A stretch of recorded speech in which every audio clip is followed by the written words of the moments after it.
Lesson 3: The Person and the Work of the Holy Spirit in the Old Testament and the Teachings of Jesus and Paul. Having been introduced to what is Pentecostalism and what is meant by Pentecostal and elite terminology, we will now look at the teaching on the person and work of the Holy Spirit in the Bible. For several centuries, the Holy Spirit was the most neglected person of the Trinity, and very little teaching was given on him in the churches. Hence, in this lesson, we will study the teachings on the Holy Spirit in the whole Bible, by start with the Old Testament and then moving to the New Testament. In this lesson, we will also look at the teaching of Jesus and Paul. The work of the Holy Spirit in the Old Testament. The Holy Spirit is seen right in the second verse of the Bible as the agent of creation. Genesis chapter 1 verse 2 says, "Now the earth was formless and empty. Darkness was over the surface of the deep, and the Spirit of God was hovering over the waters." So, the work of the Holy Spirit was hovering over the water of the primeval earth in preparation for the 6 days of creation. Since the Hebrew word for spirit is ruha, which also means wind or breath, some have interpreted this verse as a mighty wind that swept across the waters. However, as S.M. Horton points out, the action in this chapter is totally by God, and the word hovering is used elsewhere for a mother bird hovering over the baby birds in her nest. Deuteronomy chapter 32 verse 11. Therefore, the Holy Spirit is cooperating with the Father and Son in the work of creation. Even after the fall, the Holy Spirit was continued to work in people such as Noah before the flood as a preacher of righteousness. 2 Peter chapter 2 verse 5 and 1 Peter chapter 1 verse 11. In the history of Israel, in the Old Testament, the work of the Holy Spirit is seen in two ways. Firstly, in the form of charismatic power for the leaders to meet the different tasks or situations they faced. Abraham is seen as a prophet and spokesman for God, and one who is spirit-filled. So were Isaac, Jacob, and Joseph. Even the Pharaoh of Egypt recognized Joseph as one in whom there is Spirit of God. Genesis chapter 41 verse 38. And therefore was able to carry out his administrative duties. Moses was also similarly spirit-filled person to carry out the big tasks to lead the children of Israel to the promised land. Joshua, who followed Moses, was recognized by God as a man in whom was spirit. Numbers chapter 27 verse 18, and was therefore given some of Moses' authority earlier to receive the instruction of God through Eleazar the high priest as to when the camp would move. God also gave the Holy Spirit to the 70 elders to help Moses with the spiritual leadership of the people. This is seen later with the judges, prophets, and some of the kings. We also see it in Daniel in his administrative responsibilities in Babylon. But the Spirit was not only given for leadership roles. God filled Bezalel and Aholiab with the Spirit, with creative skills to produce the artistic designs for the tabernacle and to train others to do so. Exodus chapter 31 verse 1 to 6. Secondly, the Holy Spirit's activity was in the spirit of prophecy, to make God's will known to the kings and cultist leader of the two kingdoms through certain chosen people or prophets. This was through the oracle or a dream or a vision. Thus, as Peter says, all true prophets were inspired, moved and led by the Holy Spirit. 2 Peter chapter 21. The prophets also saw the future outpouring of the Holy Spirit on all of God's people in the future with the coming of the Messiah. This we see fulfilled in the life and ministry of Jesus and in the Pentecost. The Holy Spirit in the life and ministry of Jesus. The opening chapters of Luke's Gospel show us how the Holy Spirit was active in the events surrounding the birth of Christ, in the filling of John the Baptist, his mother and his father, in moving Simeon in the temple, and in inspiring Anna the prophetess. Jesus himself was born of the Holy Spirit. Luke chapter 1 verse 39 and Mark chapter 1 verse 20. He was identified by the Spirit to John the Baptist and proclaimed by him as the baptizer in the Spirit and the baptizer with the fire. Jesus was filled with the Spirit at his baptism, and then, full of the Spirit, was led by the Spirit into the desert to be tempted by the devil. Luke chapter 4 verse 1 to 2. After the temptations, Jesus returned to Galilee in the power of the Spirit to teach and heal. Even the enemies of Jesus recognized that he had supernatural power, though they refused to accept that his power was divine and to discredit him and attributed it to the devil.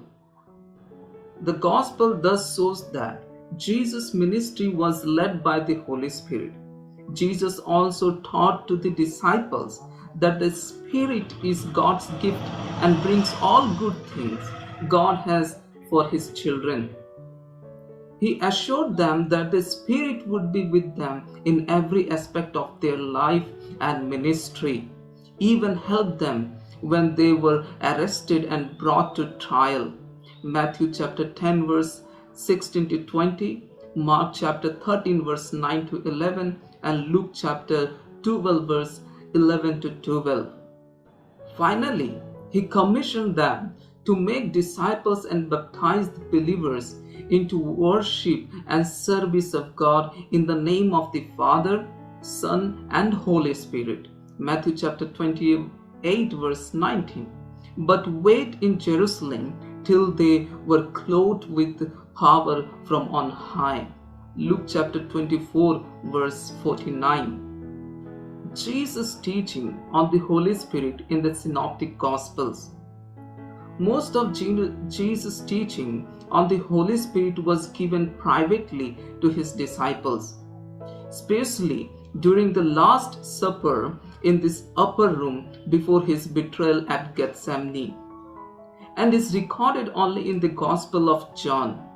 He gave very little teaching on the Holy Spirit to the crowd who followed him. The Synoptic Gospels, however, do have some significant statements by Jesus regarding the work of the Spirit. The first one is the inspiration of the Scriptures by the Spirit. David spoke by the Holy Spirit, Mark chapter 12 verse 36 and 2 Timothy chapter 3 verse 16. Second, the work of the Spirit with respect to the Messiah. The Spirit is associated with the mission of the Messiah as stated in the Nazareth Manifesto, Luke chapter 4 verse 18. The third one is 4 major things are given about the Spirit in Jesus' teaching. The first one is the Spirit as God's gift, which is the key to all God has for us. The second one is the Spirit is the best of all gifts. The Spirit would be with the disciples to help and anoint them in the ministry and persecution as sheep among wolves. And the third one is He commanded them to baptize the new believers in the name of the Father, Son, and the Holy Spirit. Matthew chapter 28 verse 19. The fourth one is, he commanded them to wait in Jerusalem until they were clothed with power from on high. Jesus' teaching on the Holy Spirit in the Gospel of John. Most of the teachings of Jesus on the Holy Spirit can be seen in the fourth Gospel, especially in John chapter 14 to 16. During the upper room ministry, however, there are some basic teachings earlier in the book. Let us look them first. The first one is being born of the Spirit. John chapter 3 verse 3 to 8. Jesus tells Nicodemus in verse 5, no one can enter the kingdom of God unless he is being born of water and the Spirit. In verse 6 to 8, he points out that regeneration is the work of the Spirit. What did he mean? He says first, born of water and the Spirit. There are four interpretations, so I would like to highlight that. The first one is the water of natural birth. Those who do not take the water of John chapter 3 verse 5 as water baptism, they see it as an explanation of what it means to be born again. They take water as a symbol of the birth, physical birth, which is accompanied by the breaking of the water. The second interpretation is water baptism. This is the sacramentalists' interpretation, where is referred to the sacrament of baptism, through which the person is believed to be born again into the church. The third interpretation is the word. Some take the water of John chapter 3 verse 5 as symbolic of the word of God. Ephesians chapter 5 verse 26, 1 Peter chapter 1 verse 23 and 25, or becoming clean through the word. The third interpretation is the Holy Spirit. This refers to the power of the Spirit in the action of the new birth. These other explanations do not deal with the strong contrast made between natural and spiritual birth in John chapter 3 verse 5 to 8. Therefore, the explanation of the action of the Holy Spirit in the new birth must be considered. Since the Greek word kai, usually translated as and, can also mean even, we can take John chapter 3 verse 5 to mean born of water, even the Holy Spirit. Hence, it refers to the birth by the Spirit. In John's Gospel, water is usually seen as symbolic of the Spirit as the giver of life. Hence, the link can be made. The idea of being born again has legitimate meaning of the Greek, but the more common meaning is born from above, as in John chapter 3 verse 31, where Jesus is referred to as coming from above, and in James chapter 1 verse 17, where every good and perfect gift is from above. So the new birth is purely and completely of God, and both water and the Spirit must refer to what comes from God. However, the Spirit's operation in this is mysterious as the wind. John chapter 3 verse 8. The second one is the giver of the living water. John chapter 4 verse 14 and chapter 7 verse 38. Being born again is not an end in itself. There are deeper dimensions. Jesus, speaking to the Samaritan woman, presents himself as the giver of living water, springing up into everlasting life. That is a life in the Spirit.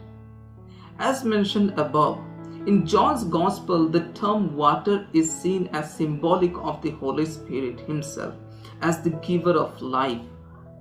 This therefore looked forward to the day of Pentecost, when age of the Spirit began. Jesus did not explain the nature of the water to the Samaritan women, but explained it on the last day of the Feast of Tabernacle, John chapter 7 verse 37 to 39. The Feast of Tabernacle was a memorial of the 40 years spent in the wilderness. It held precious memories of manna from heaven and water from the rock. As part of its ceremonies, the high priest would pour water out of a golden pitcher to symbolize the water given by God, and Jesus points out that now the Spirit that God gives is without measure. John chapter 3 verse 37. Springs of living water coming out from the innermost being of a believer. Prior to Pentecost, the Holy Spirit was with them but not in them. John chapter 14 verse 17. The age of the Spirit had yet to come. The third one is worshipping in spirit and in truth. John chapter 4 verse 23 and 24. Worship in the Spirit really means worship through the Holy Spirit. We have to open our hearts to Him to come and fill us. He will lift us to the realm of the Holy Spirit so that our worship would become spiritual. Spiritual worship as opposed to sensuous worship. However, Jesus gives a clear balance here. Worship without the Spirit is dead worship. Yet, worship in the Spirit without truth can lead to extremes and heresies. The ministry of the Holy Spirit in John chapter 14 to 16. The role of the Holy Spirit is seen here in three ways. So let us look them one by one. As teacher, John chapter 14 verse 26. He is identified as the Spirit of truth. Jesus came to proclaim the truth.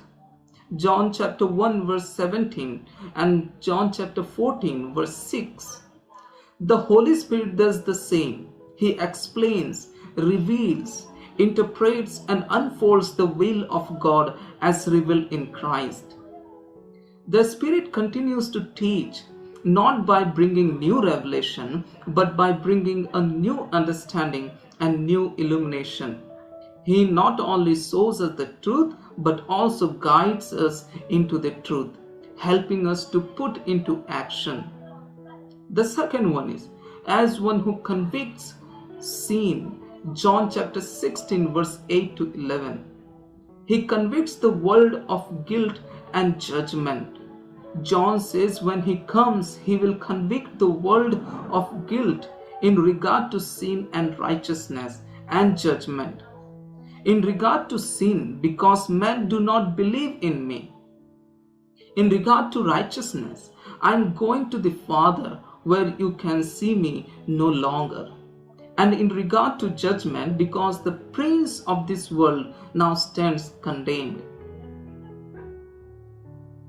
And the third one is as the comforter. The Greek word parakletos or paraklete means one called to the side of. The word is also translated as advocate when applied to the risen Christ. 1 John chapter 2 verse 1. The controversy is over the meaning of the word comforter used for paraklete. This translation, comforter, came first into English in Wycliffe's version done by the John Wycliffe, the morning star of the Reformation in AD 1380, but was meant in the old sense of the strengthener.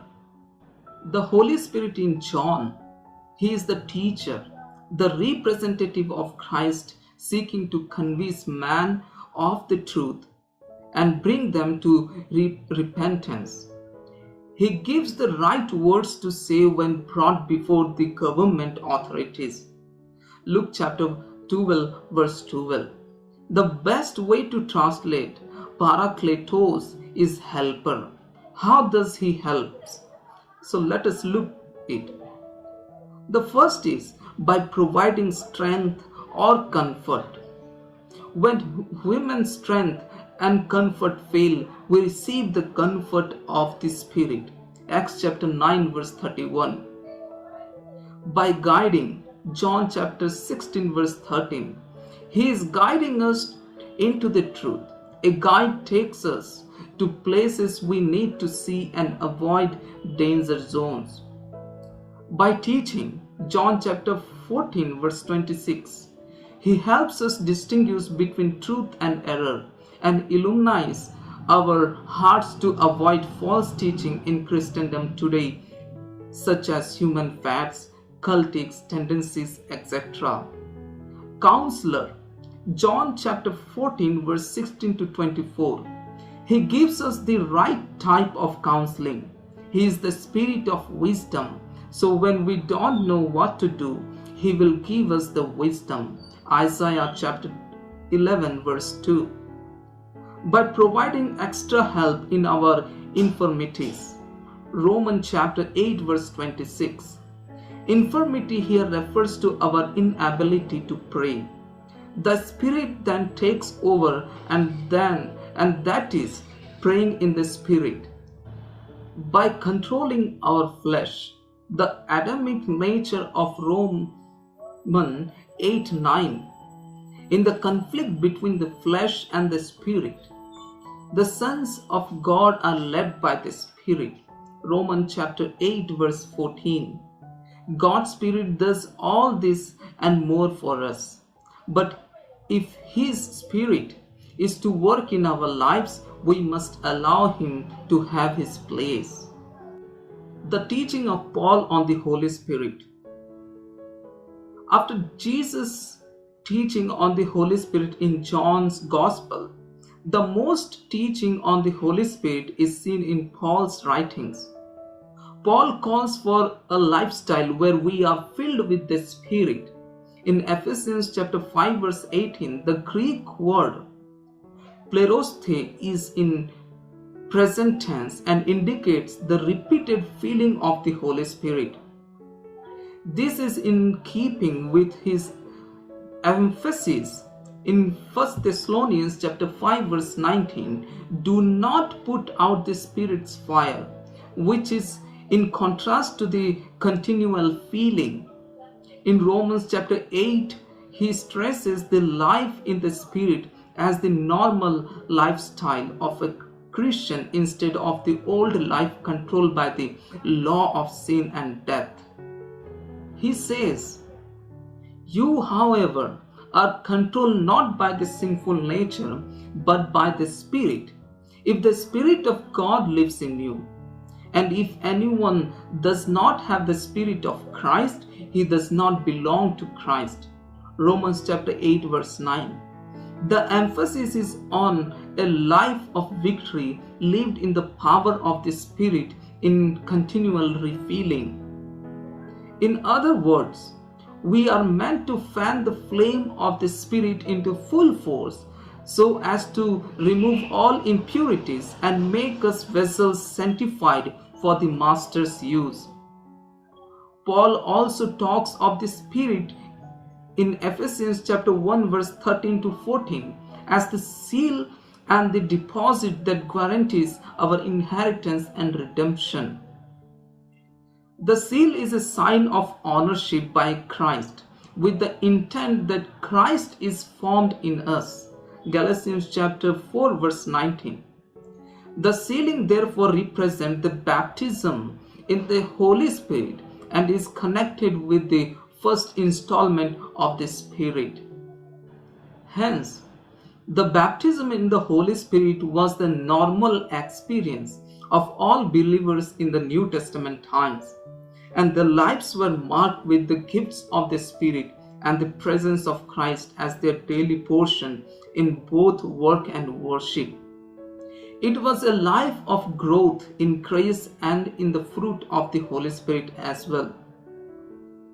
Paul's emphasis, therefore, is on the role of the Holy Spirit in the ministry of the believer, which is the original reason why the Spirit was given, as in Acts chapter 1 verse 8. But you will receive power when the Holy Spirit comes on you, and you will be my witnesses in Jerusalem and in Judea and Samaria and to the ends of the earth. Hence, the emphasis, the gifts of the Spirit in this letter to be used in service and ministry of the church. There is a tendency in some Pentecostal circles to concentrate on power of the Spirit and the more spectacular gifts instead of the total teaching of the gifts of the Spirit as given in the epistles. Peter also, in 1 Peter chapter 4 verse 9 to 11, emphasized the use of the gifts to serve others, faithfully administrating God's grace in its various forms in 1 Peter chapter 4 verse 10, and list 3 gifts of hospitality, preaching, and service. The gifts can be therefore be classified in 3 ways. The first one is the fourfold gifted leaders are given by Christ for establishing the church and bringing believers to maturity: apostles, prophets, evangelist, and pastor and teacher of Ephesians chapter 4 verse 11. The second one is the 9 gifts of 1 Corinthians chapter 12 verse 8 to 10: wisdom, knowledge, faith, healing, working of miracles, prophecy, discernment of spirits, kinds of tongues, and interpretation of tongues, which are given for the edification of the local church and distributed as the Holy Spirit wills. Thirdly, the gifts of administration, ruling, ministry, giving of helps, mercy, and exhortation, which are for service and outreach.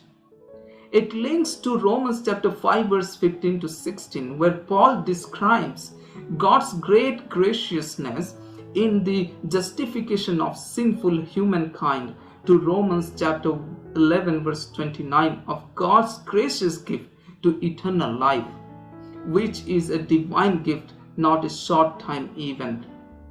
In the same way, the gifts of the Spirit are a long-term ability, not a short-term function.